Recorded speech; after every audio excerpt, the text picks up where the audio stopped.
If you walked past a narrow footpath behind Limehills Park in Leicester on an early spring morning in 1967, you have never imagined the horror hidden beneath its quiet surface. A crime so strange, so brazen, and so disturbing that even seasoned detectives struggle to understand how someone could commit it and then walk free for more than half a century. This is the story of a schoolgirl whose life was taken steps away from where she should have been safest, a community that carried a wound for 57 years, and a killer who believed he had escaped justice forever. But in 2024, with the help of DNA technology that didn't exist when the crime happened, police finally knocked on a door. Behind that door stood a 92-year-old man, frail, quiet, living an ordinary life. Yet the DNA said otherwise. And suddenly, after decades of silence, the truth roared back to life. This is one of the longest-running cold case convictions in British history. And before we continue, if you appreciate deep-dive true crime stories told respectfully and accurately, consider subscribing. Your support helps this channel grow and allows me to keep bringing you real cases that deserve to be remembered. Now, let's go back to the beginning. In every community, there are certain children who seem to shine a little brighter than the rest. Children who carry a softness that disarms you, a kindness that lingers long after they've walked away. In Leicester in 1967, that child was 14-year-old Louisa Dunn. To understand the weight of what happened to her, the grief that echoed through 5 decades, the reason officers continue reopening dusty files, you have to understand who she was. You have to picture her not as a name in a headline, but as a girl with dreams, routines, and a sense of innocence that made her loss feel like a tear in the fabric of the entire community. This is Louisa's part of the story. The year was 1967, a period that felt like a cultural turning point for Britain. The music scene was exploding. The Beatles and the Rolling Stones were selling out shops. More families were buying televisions. And the country was straddling a line between the simplicity of the post-war decades and a modern world rushing in. But Leicester was quieter. Life moved at a gentler pace. Most families still knew their neighbors. Children walked to school in groups. Parents trusted the rhythm of the town, the familiar streets, the familiar faces, the predictable routines that held the illusion of safety. And in one of those families lived a girl named Louisa. She wasn't a troublemaker. She wasn't the type to skip school or sneak out. If anything, she was what teachers used to call a model pupil. She loved reading, especially adventure stories. She had a diary she kept tucked neatly in a drawer, filled with small notes about her school days, her friends, and the simple joys that made up her 14-year-old world. She had a soft, round face and a smile that made her seem younger than she was. Her friends described her as sweet, gentle, a bit shy, but always ready to laugh. She wasn't the loudest in her group, but she was the one people felt safe with, the one who walked home with a friend if they were scared, the one who shared her lunch when someone forgot theirs. And like most kids her age, she had routines, the same route to school, the same bus stop, the same walk through familiar streets and footpaths. It was on one of those routes that everything changed. Louisa's family lived in a modest home, like many families in Leicester at that time. Her parents were hard-working, traditional, and deeply rooted in the community. They didn't have much, but they gave their children what mattered most: stability, love, and structure. It was a home where dinner was eaten together, where chores were shared, where you told your mother where you were going and when you'd be back. Louisa wasn't the kind of girl to break those expectations. She had 2 younger siblings who adored her, not just because she was the older sister, but because she played with them, read to them, and looked after them in ways that went beyond ordinary chores. She helped with homework, brushed hair, settled arguments, and tucked them in when their parents worked late. And she had future dreams that seemed simple but meaningful. She wanted to be a nurse someday. She wanted to help people. She wanted to do something useful. Those were her words in one of her diary entries. Even now, decades later, you can almost picture her writing the letter U with a large curve, the way girls in the 60s often did. She dotted her I's with tiny, precise dots, never circles or hearts. That wasn't her. She wasn't flashy. She wasn't trying to draw attention. She liked neatness, order, and certainty. She lived a kind of life where nothing seemed unpredictable. And that's part of what made the crime so shocking. Every school day followed the same pattern. The morning rush, packing her satchel, straightening her skirt, checking the mirror twice, not out of vanity, but out of habit, a quick goodbye to her mom, a walk through the neighborhood, then the familiar path toward her school. Her route took her past small houses, narrow footpaths, and patches of woodland that children played in during summer. These weren't dangerous places. These were places families trusted. She often walked with friends part of the way, and when they parted, she continued alone for the final stretch. She never expressed fear, never complained about strangers. Nothing in her behavior gave any hint that she felt unsafe on that path. On weekends, she sometimes took the same route to meet friends or to go into town. So when she left her home on that day in 1967, nothing felt unusual. She wasn't heading somewhere unfamiliar. She wasn't taking a risky shortcut. She was simply following the path she had taken hundreds of times before. Her parents never imagined it would be the last walk she ever made. It started like any other, a normal Leicester morning, the kind where the air feels slightly cool, where the birds start early, and the first buses come down the street long before the shops open.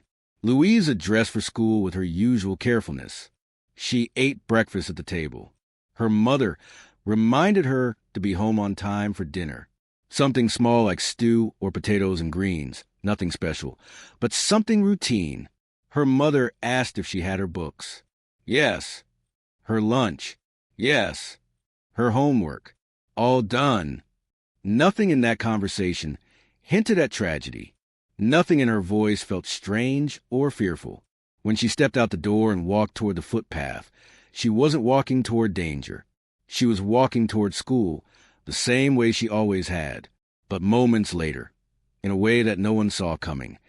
Her life crossed paths with a danger she didn't understand and couldn't escape. One thing that never changed over the 57 years the case remained unsolved was how people talked about Louisa. Neighbors remembered her. Teachers remembered her. Her childhood friends, now adults with families of their own, still carried her memory like a quiet ache. Even police officers who worked the case in later decades described a sense of responsibility toward her. She deserved answers, one detective said. Why? Because Louisa wasn't just another case file. She was a child whose life was taken in a moment of senseless violence that shattered the illusion of safety for an entire community. Her murder terrified parents. For years after, mothers walked their children to school. Teenagers avoided the footpath. Rumors spread. Fear lingered. Even after the investigation went cold, the emotional imprint of losing her didn't fade. That is why, when the case was reopened decades later, detectives spoke of her with a kind of reverence. They knew they were fighting against time, against aging evidence, against memories that had begun to blur. But her story remained clear. She was a 14-year-old girl with dreams. She was loved. She mattered. And someone had stolen that from her in a brutal, intimate act that shook Leicester. Perhaps the most heartbreaking part of Louisa's story is this. She trusted the world. She trusted her neighborhood. She trusted her walking route. She trusted the adults she passed on the street. She trusted that she would always return home at the end of the day. Growing up in the 1960s meant growing up in a time when children had more freedom, partly because communities felt safer, and partly because parents could not imagine the kind of predatory violence that would later define true crime statistics. But trust can be a fragile thing, and on that day, someone shattered it. Someone took advantage of her innocence. Someone exploited the normalcy of her routine. Someone invaded her path as if they had been waiting or watching, or simply acting on impulse. And that someone would carry the secret for more than 5 decades. When Louisa didn't return home that day, her mother felt the first sting of worry. Subtle at first, then growing heavier with each quiet minute. Louisa was dependable. She didn't wander. She didn't run late. And she always came straight home from school. Her mother checked the clock again, and again, then stepped outside, looked down the road, called her name quietly, as if Louisa might suddenly appear from around the corner. But she didn't. Minutes turned into an hour turned into dread, and dread turned into panic. By that evening, neighbors were searching the footpaths with torches. Teachers made phone calls. Police began canvassing the area. But deep down, something felt wrong almost immediately. Too wrong. Louisa's death didn't just break her family. It broke something in the community. Parents kept their children closer. Children walked in larger groups. Teachers changed school safety rules. Girls were warned never to walk alone again. Her siblings grew up in the shadow of her absence, carrying a grief that adulthood never erased. Her mother lived with the unbearable question that haunts all parents who lose a child. Could I have done something differently? Her father, a quiet man known to work long hours, struggled silently. Men of that era were not encouraged to speak their grief aloud, but his sadness was visible in the way he began carrying himself. The man who once walked with firm stride began walking slower, shoulders slightly bent, as if the weight of what happened pressed down on him every day. Louisa's friends, now elderly themselves, still speak of her warmly. Even decades later, they describe her laugh, her gentleness, her habit of carrying too many books in her arms. Her memory never faded. Not for people who loved her, and not for police officers who believed the case mattered long before DNA testing ever entered the conversation. There are some murders that get solved quickly, some that are solved eventually, and some that detectives never truly stop thinking about. Louisa's case fell into the last category. Even as the investigation went cold, something about the crime felt wrong, too violent, too brazen, too senseless. Detectives believed early on that the killer was likely local, someone familiar with the path, someone who blended into the community, someone Louisa may not have recognized as a threat until it was too late. The brutality of the crime shook officers who worked the original case. Even in the 1960s, when forensic science was limited, they preserved what they could, evidence that would later become crucial in ways they could never have imagined. Her case remained in storage for decades, protected, archived, but never forgotten. And while the world changed, technology advanced, DNA science evolved, generations passed, the box containing Louisa's evidence remained untouched, waiting for the day someone could finally understand what it had been trying to say all along. When we talk about cold cases, especially those involving children, it can be easy to focus solely on the crime, the investigation, the forensic science, the arrest. But behind every headline is a person. Louisa wasn't just a victim. She wasn't just a case file. She wasn't just a tragic story. She was a young girl who loved reading, who loved her family, who had plans for her future. Her life was stolen in a moment that should never have happened. For 57 years, her story sat silently in Leicester's history, a reminder of innocence lost, justice delayed, and the frightening reality that some answers take a lifetime to surface. But now, as we continue this story, we move closer to the moment when science, persistence, and the unwavering determination of modern detectives finally uncover the truth. Before we move on, if you value stories that honor victims and highlight the power of persistence, please consider liking this video and subscribing to the channel. It helps keep these stories alive and ensures that cases like Louisa's are never forgotten. Now, let's move to the murder.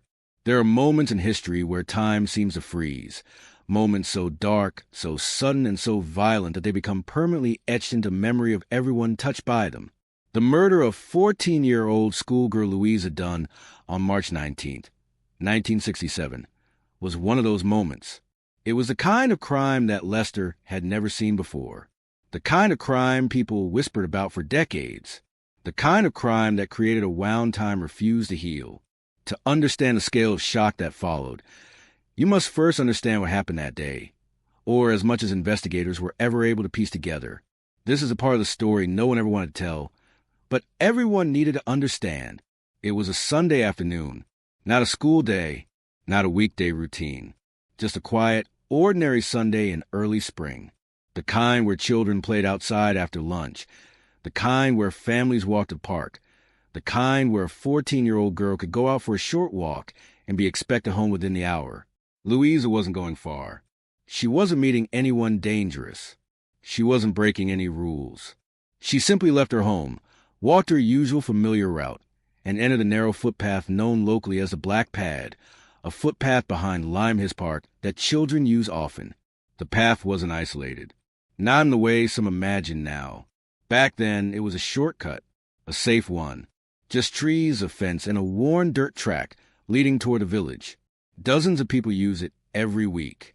But on that day, only one person mattered.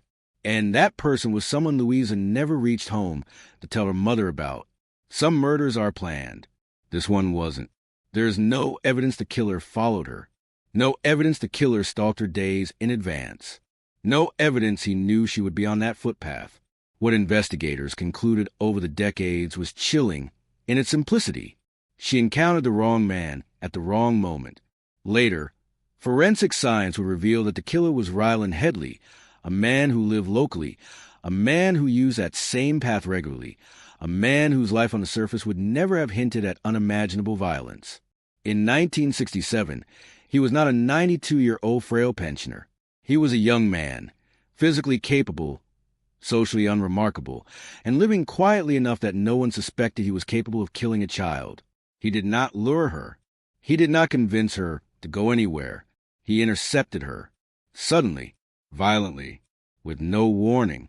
Police believe the attack took place in a matter of seconds. So quickly that even if someone had been nearby, they might not have understood what they heard. There was no one close enough. No one saw it. No one intervened. It was a perfect storm of circumstance, a quiet footpath, a fleeting moment, and a predator whose impulse turned into irreversible violence. Louisa fought. Police know this from the physical evidence collected in 1967. Despite the limited forensic techniques of the era, her clothing, the surrounding vegetation, and her injuries told a story the killer never could erase. She was a small girl, slight in build, but she resisted with a strength born from fear and instinct. There were signs she tried to pull away, signs she tried to run, signs she tried to scream. But Headley overpowered her. Quickly, brutally, without hesitation. The attack was not prolonged, not drawn out. It was sudden, explosive violence, the kind that ends a young life in moments. Police would later describe the crime as extremely violent. That phrasing is delicate because it has to be, but behind those words is a truth far more horrifying than the public ever heard in 1967. The murder happened only yards off the path, close enough that someone walking by might have seen movement, but not close enough to notice the details. There were no CCTV cameras, no mobile phones, no immediate emergency calls. Just a quiet corner of Leicester where a child's life ended without anyone knowing. The location mattered. It explained the lack of witnesses, the lack of noise reports, the lack of early leads. It also explained why the killer felt confident enough to flee without running, without panicking, without drawing attention. He simply walked away. He left the child dying on the ground and walked home as if nothing had happened. That detail would haunt investigators for decades. The casual nature of his escape. The exact sequence of events is something only two people ever knew, Louisa and her killer. But police were able to reconstruct the basics from injury patterns, timelines, and forensic review. The attack was sudden, unpredictable, and violent. Louisa suffered severe head injuries, injuries that made it clear the killer used extreme force. There were no long-distance weapons, no elaborate tools, no signs of premeditated equipment. This was a hands-on killing, up close, personal, rageful. After the violence, Headley left her partially in the undergrowth, hidden enough that she wouldn't be immediately visible from the path. It was not an attempt to bury her, not an attempt to conceal her long-term. It was simply enough to delay discovery. And it did. Louisa didn't come home for dinner. Her mother waited, and waited, and waited. When the door remained closed, the fear began. When neighbors joined the search, the dread deepened. By early evening, torches were sweeping across the footpath, calling her name, checking every corner of the route she took. It was a neighbor, not police, who found her. He saw something in the brush, a shoe, a piece of her clothing, something that didn't belong in the undergrowth. When he stepped closer, he froze. The scream he let out echoed across the path and through the neighborhood, the scream that signaled the end of innocence for Leicester. Emergency services arrived quickly, but it was already too late. Louisa had died at the scene. Her injuries were severe. She had fought, but she had been overpowered. Her parents were informed that night. What followed was grief deeper than words. The detectives who arrived on the scene faced an enormously challenging task. Forensic science in 1967 was primitive compared to today. No DNA profiling. No touch DNA. No advanced blood pattern analysis. No modern trace fiber interpretation. Officers used what they knew. They took photographs. They collected her clothing. They removed vegetation from the site. They swabbed what they could, even though they couldn't test it. They bagged and labeled everything meticulously. That one decision, to preserve every item carefully, would later become the reason this case was solved. They didn't know what future technology would look like, but they believed evidence mattered. And because of their thoroughness, fingerprints, biological material, and fabric traces remained stored for over 50 years, waiting, sleeping, until science finally caught up. In the days immediately following the murder, the police conducted a sweeping investigation. More than 500 local men were questioned. Dozens were interviewed. Several were examined by forensic doctors. Everyone living near the footpath was asked for their whereabouts. Headley was among them. But in 1967, he was simply another young man with no criminal record and no known connection to the victim. He didn't stand out. He didn't trigger suspicion. He blended into the community like countless others. Without modern DNA technology, nothing linked him to the crime. He wasn't arrested. He wasn't charged. He wasn't even considered a strong suspect. He walked away not because he was clever, but because the science wasn't there yet. And for decades, he believed he had gotten away with murder. Modern investigators, reviewing the case with the benefit of hindsight and updated offender profiling techniques, formed a consistent theory. The killing was impulsive, opportunistic, and driven by a sudden surge of violent compulsion. There was no evidence of prior planning, no evidence of stalking, no evidence he lured her. This was a predator acting on impulse. Offenders like this often return to normal life immediately afterward. They hide in routine, believing the absence of witnesses is enough to keep them safe. Headley lived a seemingly quiet life in the decades that followed. He worked, he aged, he moved on. But the nature of impulse killers is that they bury their crimes inside themselves, refusing to speak, refusing to confess, refusing to reveal their true nature until forced. In 1967, there was no way to force the truth. But decades later, forensic science would finally speak for Louisa. Louisa's death shook Leicester. Parents held their children closer. Schools changed dismissal routines. Local newspapers covered the case relentlessly. Community meetings were held. Volunteers escorted children along the footpath for months. Strangers side-eyed unfamiliar men in the area. Fear lingered for years. Even as time passed, as the world moved into the 1970s, 1980s, and 1990s, everyone who lived through that era remembered exactly where they were when they heard about the murder. It became one of the most haunting unsolved crimes in the region. The case people talked about in whispers, the case officers revisited with every new breakthrough in forensic science. But for Louisa's family, there was no fading. Their pain didn't soften. Their questions didn't go away. Their guilt, the guilt that always unfairly follows the families of victims, never left them. Every year that passed felt like another year stolen. The murder did not go unsolved because detectives didn't try. It went unsolved because they were trying to solve a modern crime with ancient tools. No DNA analysis. No offender database. No ability to match biological material to a suspect. No digital evidence. No surveillance footage. No mobile phone records. No geographic profiling. No computer systems connecting patterns between cases. The entire case relied on witness accounts, physical proximity, and good detective work. But good detective work can only go so far when science is limited. The trail went cold. The evidence was boxed. The case was closed, but never truly forgotten. Among the items stored for decades were Louisa's clothing, fibers collected from the scene, biological samples preserved in sealed tubes, slides prepared in 1967 by pathologists. Those biological samples were the key. They contained DNA. But no one knew that then. They were preserved through luck diligence, and the integrity of the original investigating officers. When forensic technology finally advanced in the late 1990s and 2000s, police began reassessing old cases. And when they revisited Louisa's evidence years later, something extraordinary happened. They found usable DNA, perfectly preserved, waiting to speak. The killer's genetic fingerprint, invisible in 1967, was now clear, identifiable, traceable, and it matched someone still alive. A 92-year-old man living quietly, believing the past could no longer touch him. He was wrong. Cold cases don't die. They wait. Police stations may change their letterheads.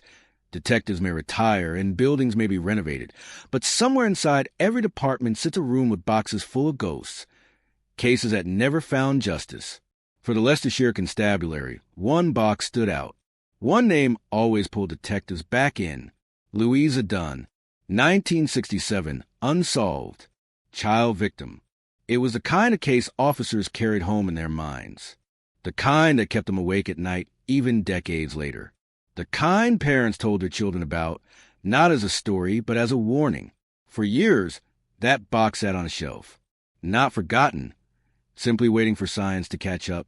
By the time the early 2000s arrived, it finally did, when the force launched new forensic initiatives, reviewing decades-old murders. Louisa's case was one of the first reopened. It wasn't random. It wasn't out of curiosity. It was because the nature of her murder suggested one thing modern technology might finally answer. Was there DNA on her clothing? Was there biological material preserved?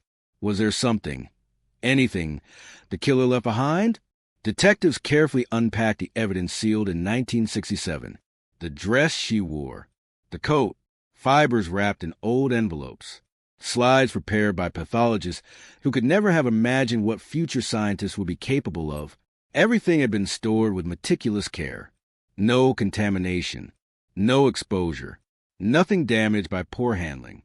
It was a miracle in forensic terms, the kind that only happens when the original investigators believed deeply that evidence should be preserved forever.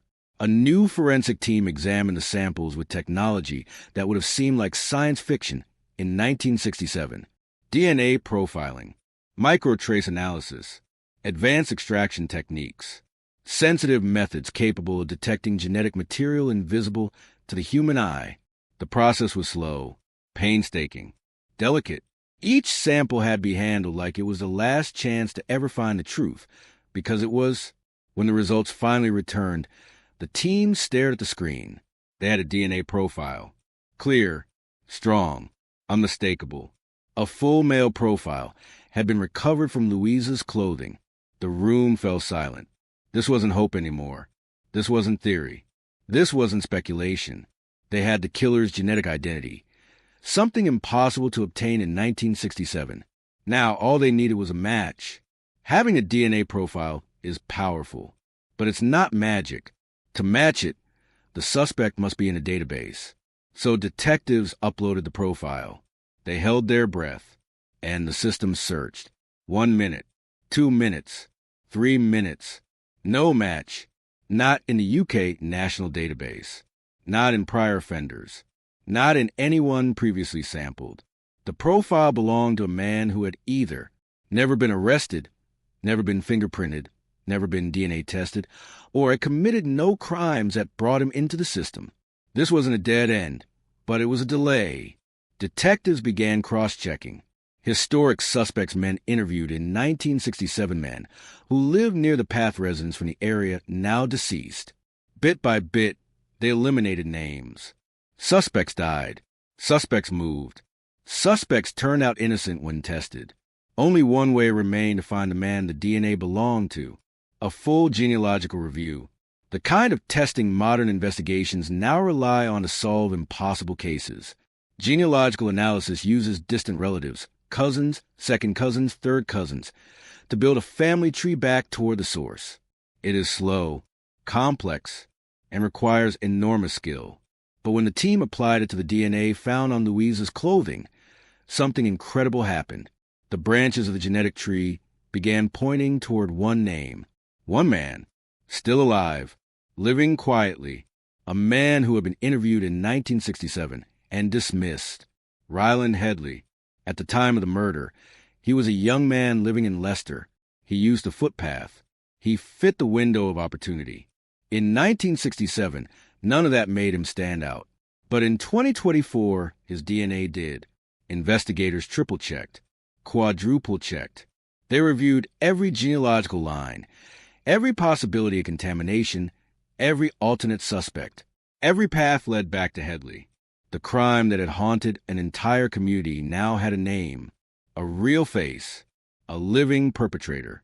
It was time to speak to him. Imagine this moment. You're 92 years old, a quiet man, no criminal record, no recent trouble. You think the past is sealed behind you. Then there's a knock. Police officers, detectives, a cold case file in their hands. Your name highlighted. For Headley, that knock was the beginning of the end. Officers approached him gently, given his age, but firmly, given the evidence. They told him they needed to speak. They mentioned 1967. They mentioned the footpath. They mentioned a girl named Louisa Dunn. Witnesses say his reaction wasn't shock. It wasn't outrage. It wasn't confusion. It was silence, a silence detectives have seen before, a silence that speaks louder than denials. They requested a voluntary DNA sample. He agreed. The test returned quickly, a 1 in quadrillions match. The same DNA found on Louisa's clothing, the same DNA preserved since 1967. There was no doubt, not a trace, not a partial match, not a maybe. It was him. The case that felt forever frozen suddenly erupted back to life. When news broke that a suspect had been identified and arrested, the community reacted with shock, not because they believed the case would remain unsolved forever, but because of the age of the suspect, a 92-year-old man, living quietly, hiding the darkest secret imaginable. People who remembered 1967 spoke to news reporters with shaking voices. We always thought someone out there knew. We always hoped it would be solved. How do you carry this for so long?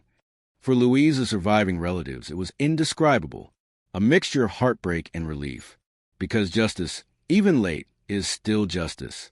At the station, detectives followed protocol. Headley was interviewed under caution, offered legal representation, treated with dignity, despite the severity of the crime, yet his answers were vague, avoidant, at times contradictory. He gave no confession, no explanation, no remorse. He said he didn't remember. He said it was so long ago. He said he had nothing to do with it. But science had already spoken, and science doesn't forget. Science doesn't lie. Science doesn't confuse memories. The DNA spoke for Louisa, louder than any witness ever could. After forensic confirmation, genealogical tracing, and a full police interview, detectives made their decision. Ryland Headley was charged with the 1967 murder of 14-year-old Louisa Dunn. It was official. One of the longest gaps between crime and conviction in UK history was about to close, and the community braced for what would come next, a trial unlike any the region had seen. The breakthrough wasn't just in the DNA. The twist in this case cut deeper than scientists simply matching genetic material. It was how the evidence came together in a way that no one could have predicted back in 1967. When the cold case team reopened Louisa Dunn's file, they did more than dust off old documents. They investigated with a mindset that secrets never truly disappear. Among the items rediscovered, one held extraordinary power. Louisa's blue skirt, kept in storage since the original 1967 investigation. When modern forensic scientists extracted biological material from the skirt, they obtained a full male DNA profile. The statistical weight of the match was staggering. Forensic experts declared it 1 billion to 1 more likely to belong to Ryland Headley than any other person. This wasn't a partial match. It wasn't a coincidental profile. It pointed decisively to him, decades after crime. But that wasn't all. Detectives also revisited a piece of physical evidence that had haunted the investigation from the start. A left-hand palm print on an upstairs window at Louisa's home. Back in 1967, police had taken the prints of about 19,000 men and boys in the area to try to match it, and none of them matched. Now, after Headley's arrest, a fresh set of prints was taken from him. Forensic experts compared his hand to the old print, and in a moment of forensic vindication, all 4 fingerprint experts agreed. The palm print at the crime scene was his. That was a twist. A perfect storm of modern biological testing plus old evidence, now re-examined. During the trial, prosecutors introduced what's called bad character evidence. Not sensationalized, but because it was relevant and deeply telling. Headley had prior convictions. In 1977, he broke into 2 elderly women's homes, aged in their late 70s and 80s, and raped them. Those crimes were eerily similar in nature. A break-in, an older vulnerable victim, violence, and sexual assault. The court heard detailed testimony, even though most witnesses from 1967 were gone, about what happened in 1977. These earlier crimes underscored a disturbing pattern of behavior. Headley had repeated offenses, targeting vulnerable people, breaking into homes, instilling fear. That pattern made it harder for Headley to claim the 1967 crime was a tragic mistake or an isolated event. One of the biggest obstacles the prosecution faced was time. Not just the time elapsed, but the fact that almost all first-hand witnesses from 1967 were now dead. Rather than live testimony, the court had to rely on written accounts taken decades ago. Under modern legal rules, those statements could be admitted as hearsay, but only with rigorous checks. The Crown Prosecution Service argued for their inclusion, and the court agreed. This meant the jury had to weigh not only scientific evidence, but also memories from long ago, preserved in documents, a legal twist as profound as a forensic one.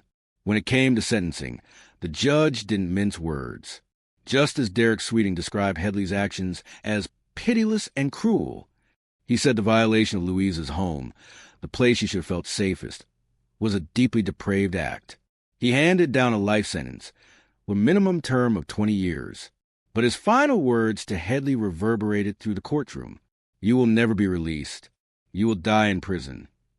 For a man who had walked free for nearly 6 decades, that sentence marked the closing of a dreadful chapter.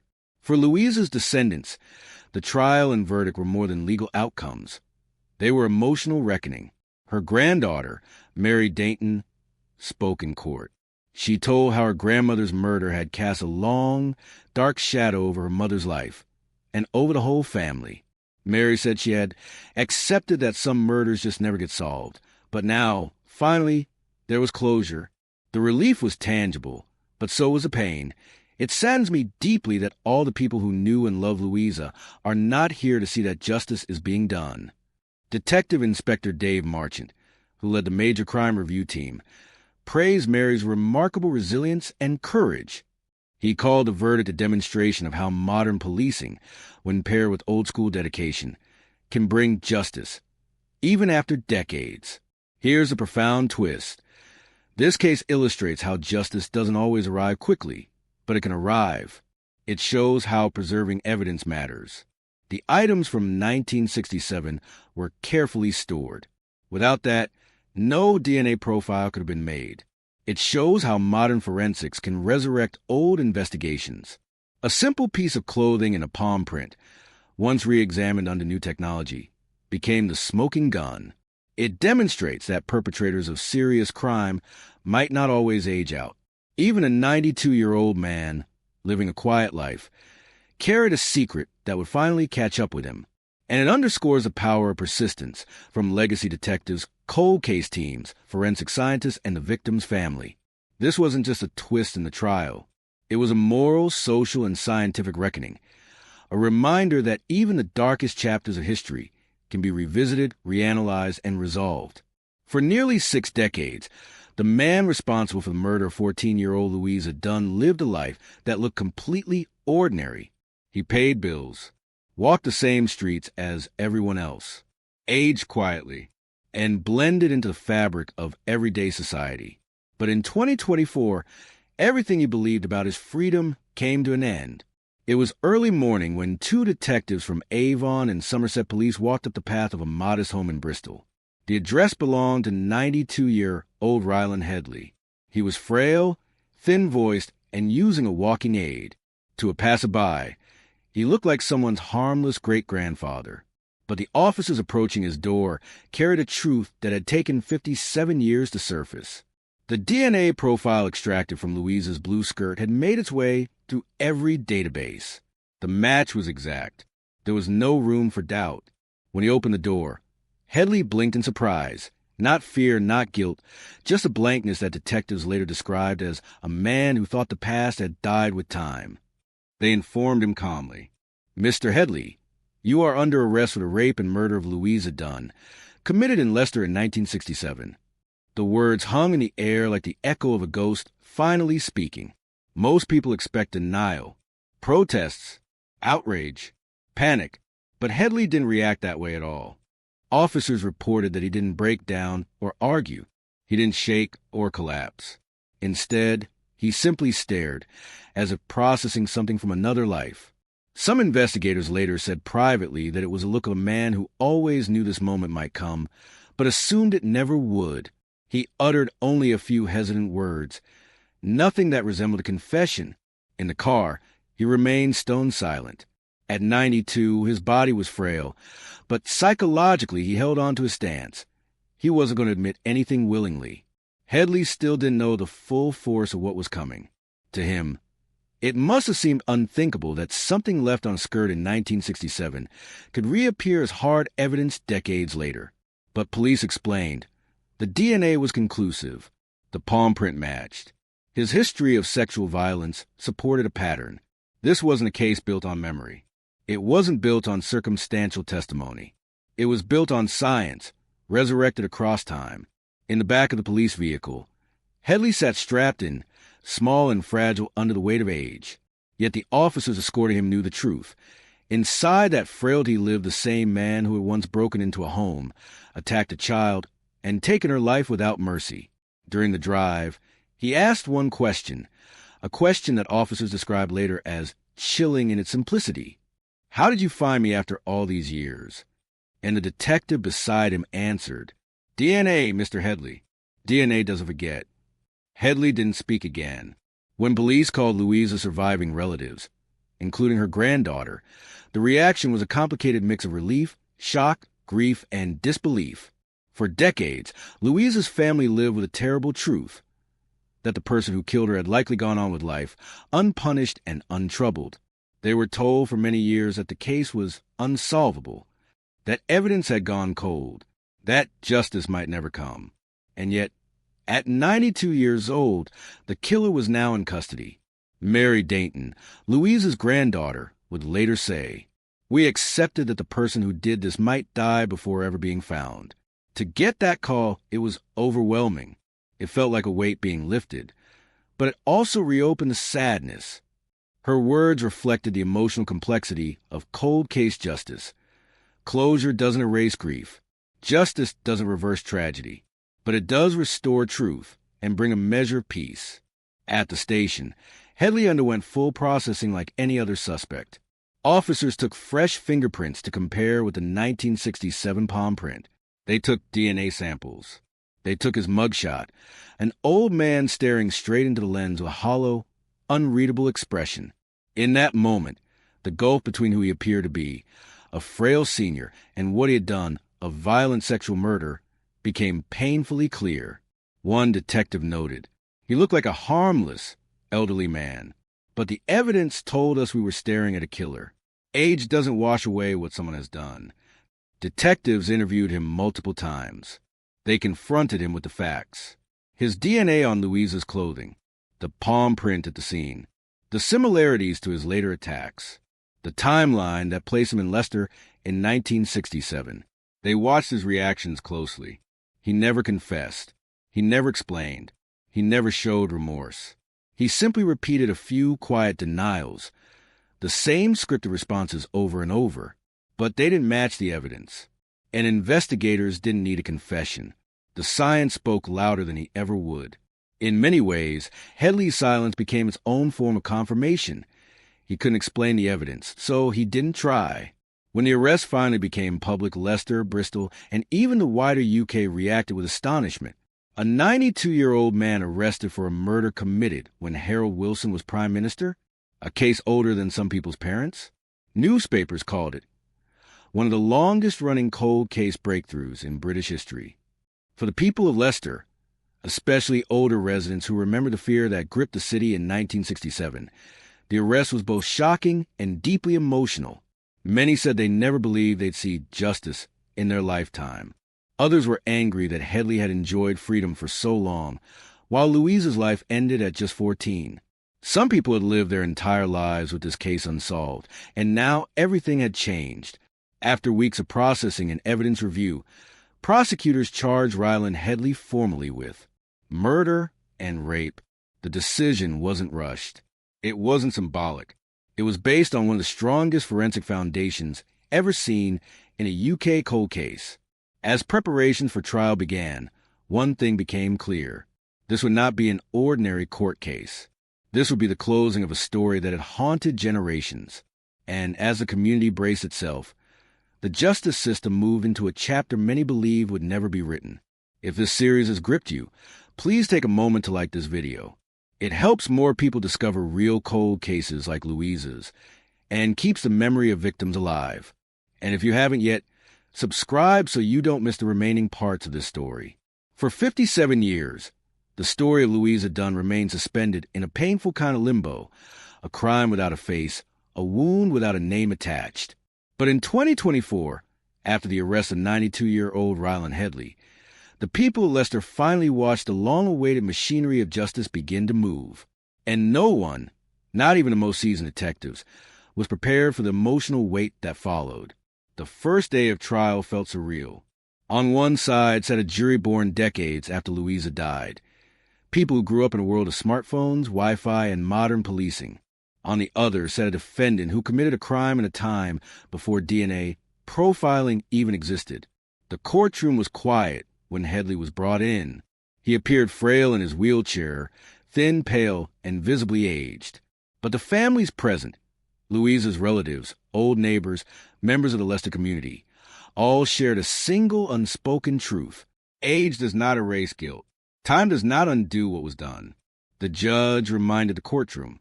This case spanned generations. But justice is not hindered by the passing of time. And with that, the trial began. Prosecutors built their case on an unbreakable tripod. 1. The DNA evidence. The most damning piece of evidence was the DNA extracted from Louisa's blue skirt, preserved for 57 years, protected by forensic protocols that Leicester police could only dream of in 1967. A forensic scientist testified. The probability of this DNA belonging to anyone other than Mr. Headley is less than 1 in a billion. That sentence alone sent a ripple through the courtroom. Even Headley, who had shown little emotion throughout the proceedings, looked down at his hands. 2. The palm print. Next came the palm print lifted from the scene. Back in 1967, they lacked the technology to match it conclusively, but modern systems did not. It matched Headley without doubt. 3. His prior offenses. Prosecutors walked the court through Headley's past. A violent home invasion, sexual assault, attacks with disturbing similarities to Louisa's murder. This wasn't a case of wrong place, wrong time. It was a pattern, a chilling one. The lead prosecutor summarized. Mr. Headley's crimes did not arise from impulse. They demonstrate a clear and repeated sexual predation. Louisa Dunn was not his first victim, but she was the youngest and the one he stole a life from. The courtroom went silent. His defense team had little to work with. They leaned heavily on his age, his frailty, and the absence of living witnesses. They questioned chain of custody procedures. They suggested the DNA could have been transferred. They pointed to the lack of a confession. But each argument fell flat under the weight of scientific certainty. In the end, the defense's closing remarks were quiet, almost resigned. Mr. Headley is a man at the end of his life. We asked the jury to consider the human cost of imprisoning a 92-year-old who may not survive the year. But the jury's duty was not sentimental. It was factual. It was moral. It was justice. After days of testimony, the jury retired to deliberate. It took them only a short time, a sign, many later said, of how strong the evidence was. When they returned, the courtroom held its breath. The foreman rose. We find the defendant, Ryland Headley, guilty of rape. guilty of murder. Louisa's relatives wept quietly. Detectives who worked the case, some retired, some newly assigned, bowed their heads. Even the judge paused before speaking. Ryland Headley sat expressionless as the judge delivered a statement that would soon make headlines across the UK. This is one of the longest gaps between crime and conviction in British history. You took the life of a 14-year-old child. You lived a full life after that day, while Louisa's life ended before it had even begun. Your age does not diminish the seriousness of your crime, nor shield you from responsibility. Then the sentence fell, life imprisonment, with minimum term of 13 years. A term carefully chosen, not symbolic, not lenient. A statement that even at 92, the weight of justice is real and uncompromising. Headley would almost certainly die behind bars, and that, many said, was exactly where he belonged. Outside the courthouse, cameras flashed. Reporters delivered live updates. But the most powerful moment came not from the media, but from Louisa's family. Her granddaughter stood before the microphones and said, "He took her life. She never got to grow up, have children, live her dreams. And now, finally, someone has to answer for that." Her voice shook, not with anger, but with a deep, settled grief. She continued, "We thought this day would never come. But today proves something important. Justice might be slow, but it does not disappear." For Leicester, this case wasn't just about a verdict. It was about closure. Older residents who remember the 1967 fear, parents who kept their children close for months afterward, wrote messages online expressing disbelief and relief. For a moment, an entire city exhaled. One person wrote, "At last, Louisa can rest." Another, "My parents warned me about that case when I was a kid. Never imagined they'd find him." Justice had finally caught up with a man who thought time would protect him, but time, in the end, became the greatest witness of all. If this story is gripping you, if you value real cold case justice and respectful true crime storytelling, hit the like button. It helps more people find these stories. And subscribe if you want to follow the rest of this case, and many more like it. Some stories aren't just about crime. They're about time, memory, persistence, and the power of truth to endure, even when decades attempt to bury it. The murder of Louisa Dunn in 1967 was one such story. For 57 years, it haunted the city of Leicester, the families affected, and the detectives who refused to give up. But in 2024 and 2025, that long shadow was lifted by science, dedication, and the unwavering belief that justice can arrive, even after nearly 6 decades. When detectives revisited the case, they were reminded of how far forensics had come. DNA profiling, unheard of in the 1960s, became the cornerstone of the investigation. Palm prints that had languished in evidence drawers were re-examined with modern precision.